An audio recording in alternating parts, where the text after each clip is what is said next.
समय सबका आता है, बस शांत रहना सीखो। Motivational Buddha story, Buddhist story, Gautam Buddha द्वारा बनाई गई प्रेरक कहानी। बहुत समय पहले की बात है। भगवान गौतम बुद्ध एक नगर के बाहर पीपल के वृक्ष के नीचे अपने शिष्यों को उपदेश दे रहे थे। उसी नगर में एक बहुत ही अहंकारी और क्रूर व्यक्ति रहता था। उसे अपने धन, शक्ति और समाज में ऊंचे पद का बहुत घमंड था। वह रोज दूसरों का अपमान करता और सोचता, दुनिया मेरी मुट्ठी में है, मेरा समय कभी खराब नहीं हो सकता। अपमान का दौर। एक दिन वह व्यक्ति बुद्ध के पास पहुंचा। उसने बुद्ध को पहचान तो लिया, पर भीतर का अहंकार उसे शांत न रहने दे सका। वह बुद्ध को कटु शब्द बोलने लगा, गालियां दी, व्यंग्य किए, अपमान किया। बुद्ध मौन रहे।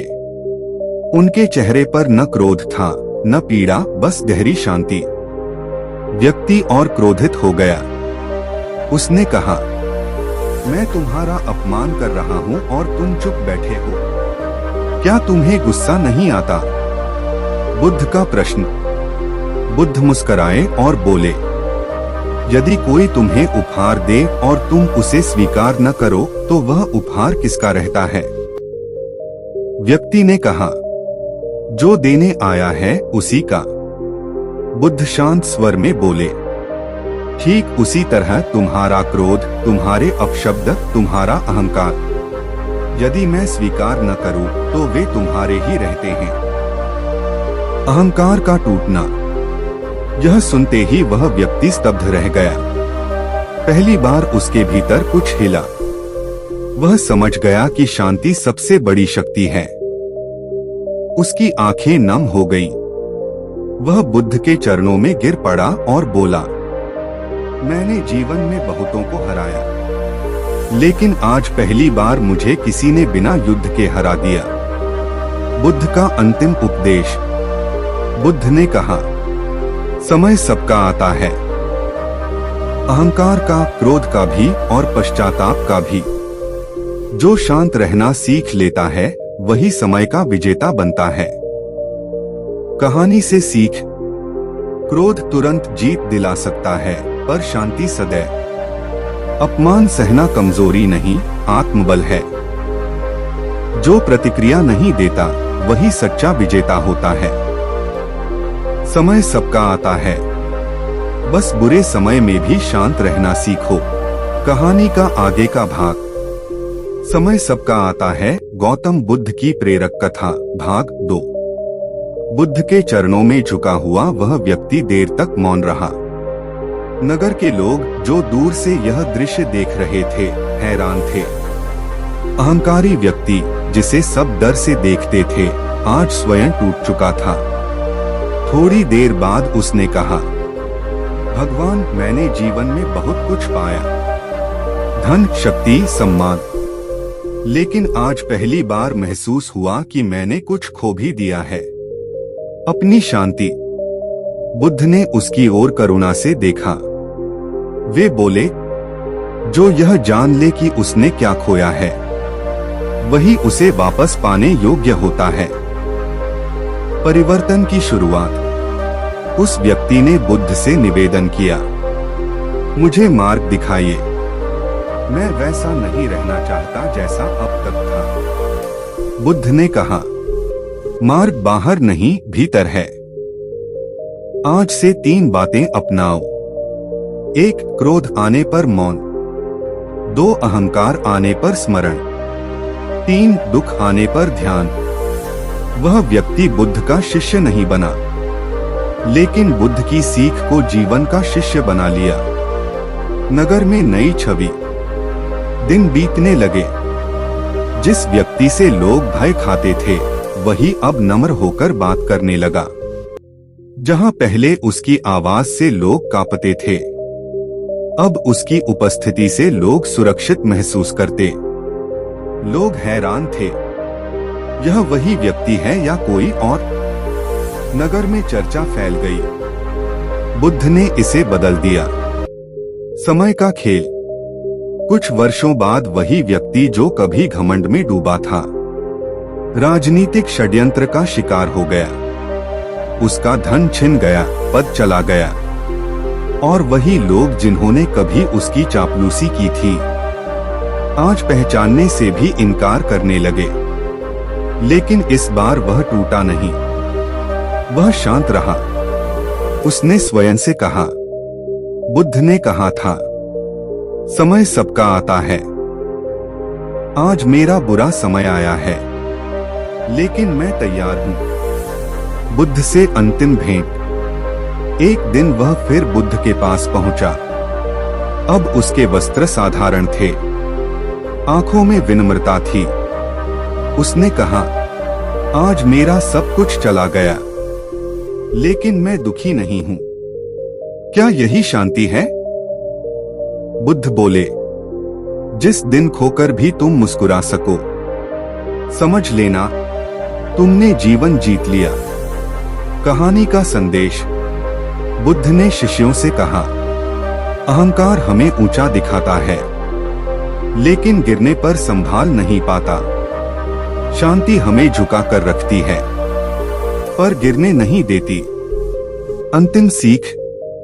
अच्छा समय घमंड सिखाता है, बुरा समय शांति। और जो शांति। बुद्ध से अंतिम भेंट। एक दिन वह फिर बुद्ध के पास पहुंचा। अब उसके वस्त्र साधारण थे, आंखों में विनम्रता थी। उसने कहा, आज मेरा सब कुछ चला गया, लेकिन मैं दुखी नहीं हूं। क्या यही शांति है?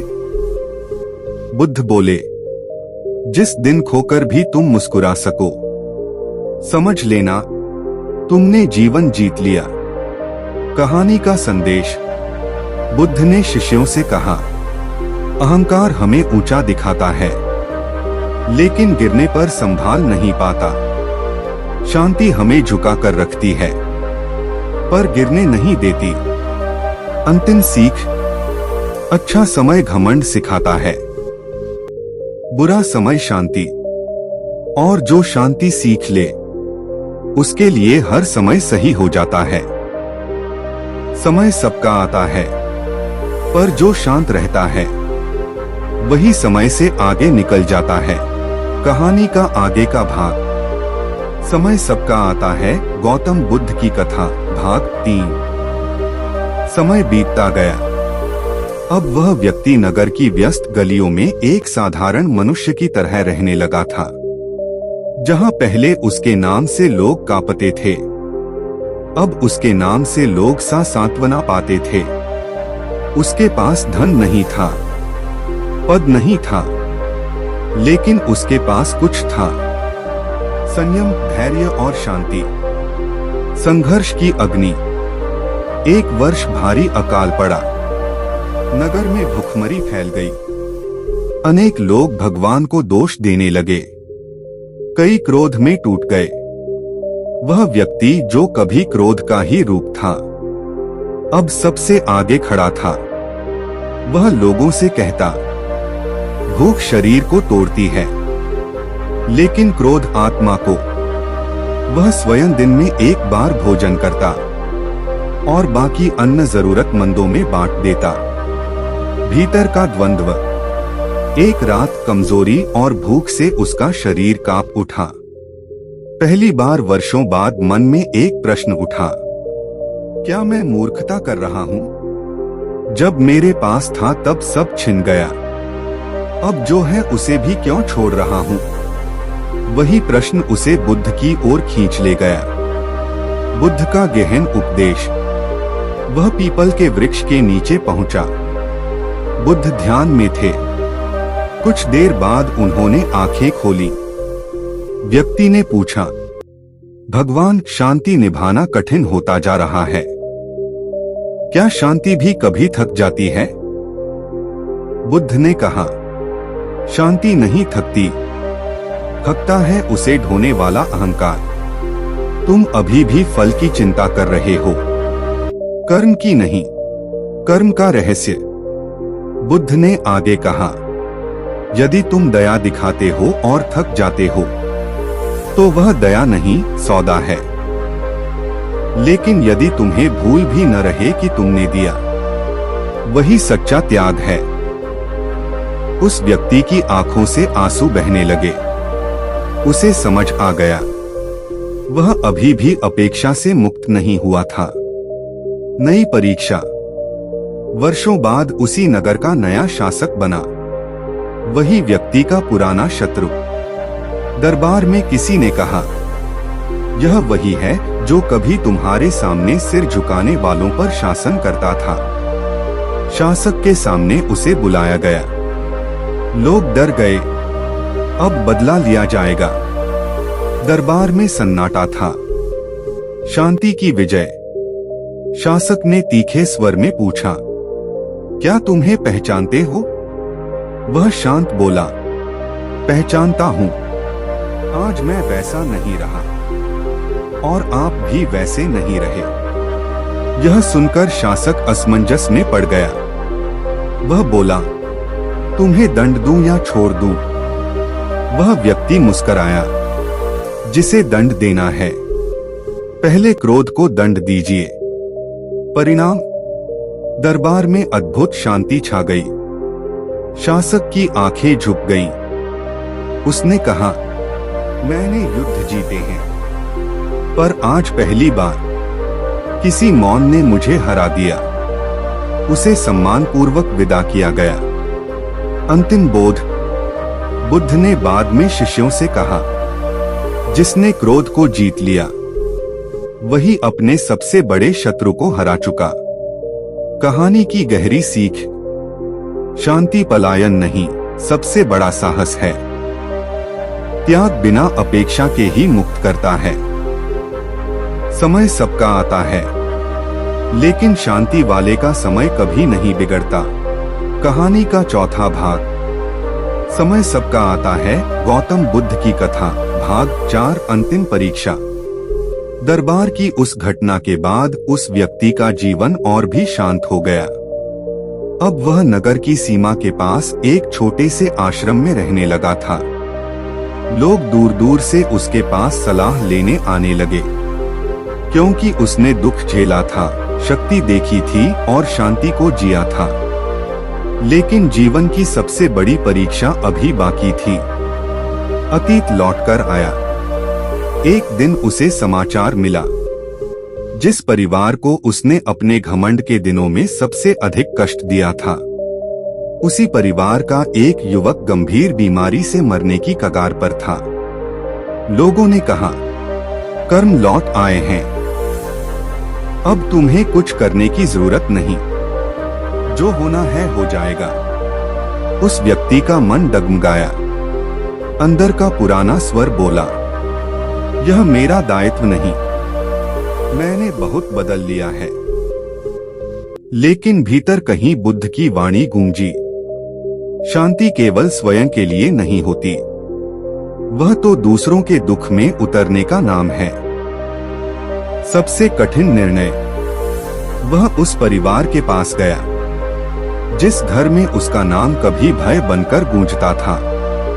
आज वही व्यक्ति द्वार पर खड़ा था, सर झुकाए, मौन। परिवार के लोग रो पड़े।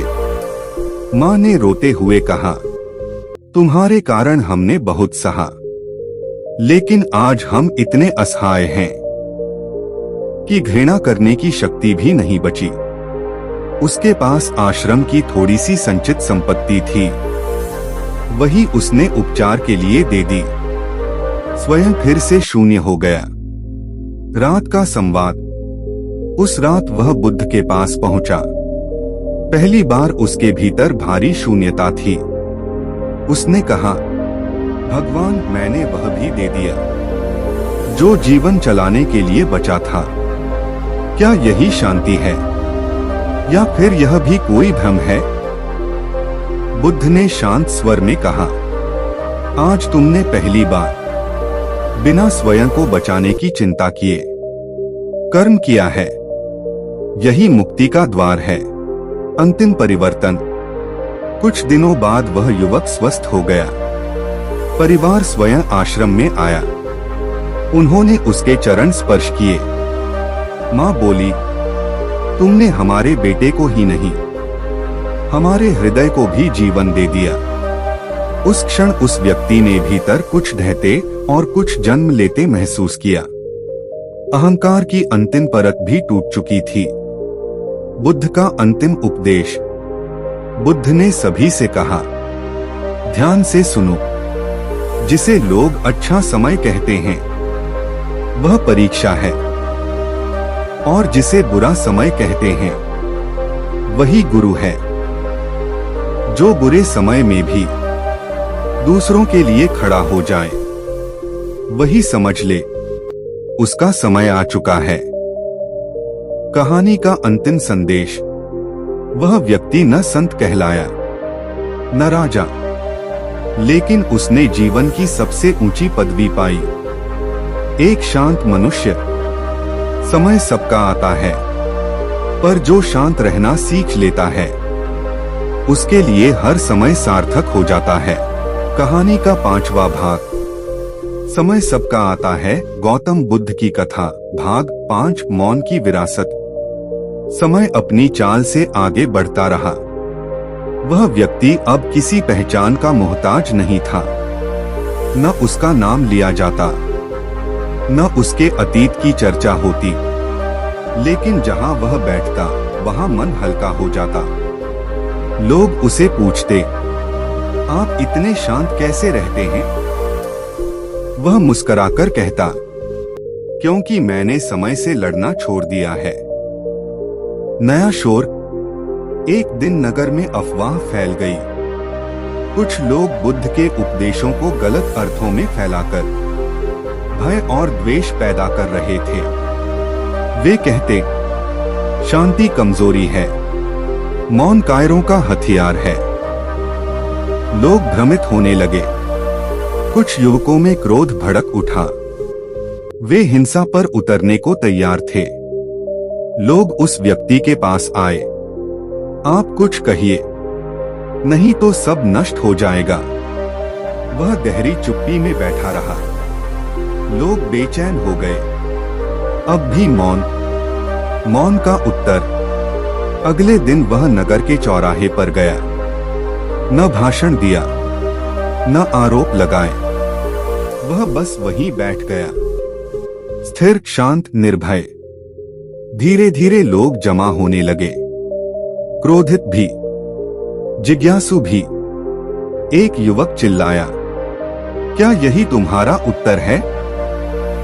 वह व्यक्ति बोला, जब आग फैलती है तो पानी शोर नहीं करता। भीड़ शांत हो गई। बुद्ध से अंतिम प्रश्न। संध्या को वह बुद्ध के पास पहुंचा। उसने कहा, भगवान, आज मुझे पहली बार लगा कि मेरा मौन भी लोगों को छू गया। क्या यही उपदेश है? बुद्ध मुस्कुराए। उन्होंने कहा, शब्द कब तक आवश्यक हैं? जब तक जीवन स्वयं बोलना न सीख ले। समय की पूर्णता। कुछ समय बाद बुद्ध ने संघ से प्रस्थान की तैयारी की। शिष्यों की आंखें नम थीं। वह व्यक्ति चुपचाप खड़ा था। बुद्ध ने उसे पास बुलाया और कहा, तुमने वह सीख लिया जो बहुत कम लोग सीख पाते हैं। बिना किसी को बदले स्वयं बदल जाना। विरासत। बुद्ध चले गए। उस व्यक्ति ने कोई गद्दी नहीं संभाली, कोई ग्रंथ नहीं लिखा, लेकिन वर्षों बाद भी लोग कहते रहे, उस व्यक्ति के पास बैठने से जीवन अपने आप सही दिशा में चलने लगता था। अंतिम संदेश। कहानी यहीं समाप्त नहीं होती, क्योंकि ऐसे लोग कभी समाप्त नहीं होते। समय सबका आता है, लेकिन जो शांत रहना सीख ले वह समय से आगे चलने लगता है। ईंटों वाली कहानी। A life changing motivation story. एक बार एक आदमी सुबह सड़क पर टहल रहा था। अचानक उसने देखा एक बच्चा सड़क किनारे बैठकर ईंटों को जोड़कर एक छोटा सा घर बना रहा था। थोड़ी देर बाद तेज हवा चली और पूरा घर गिर गया। बच्चा हंसा और दोबारा बनाने लगा। आदमी हैरान हो गया। वह पास गया और बोला, बेटा, जब घर बार बार गिर जाता है तो तुम परेशान क्यों नहीं होते? बच्चा मुस्कुराया और बोला, क्योंकि घर मेरा लक्ष्य है, लेकिन उसे बनाने की कला मेरा असली ताकत है। घर गिर सकता है, पर मुझे बनाना आता है, यही काफी है। यह सुनकर आदमी कुछ पल के लिए चुप हो गया। उसे लगा जैसे किसी ने उसके दिल पर हाथ रखकर सच दिखा दिया हो। उसे समझ आ गया, लक्ष्य टूट जाए तो दुखी होना आसान है, लेकिन अपनी क्षमता पर भरोसा कर लेना, यही असली जीत है। कहानी का मैसेज: जिंदगी में कई बार आपके बनाए हुए घर गिरेंगे। नौकरी, रिश्ते, बिजनेस, सपने। लेकिन अगर कौशल, हिम्मत और दृढ़ता आपके पास है, तो आप दोबारा उससे भी बेहतर बना सकते हैं। दुनिया घर देखकर ताली बजाती है और किस्मत कला देखकर झुक जाती है।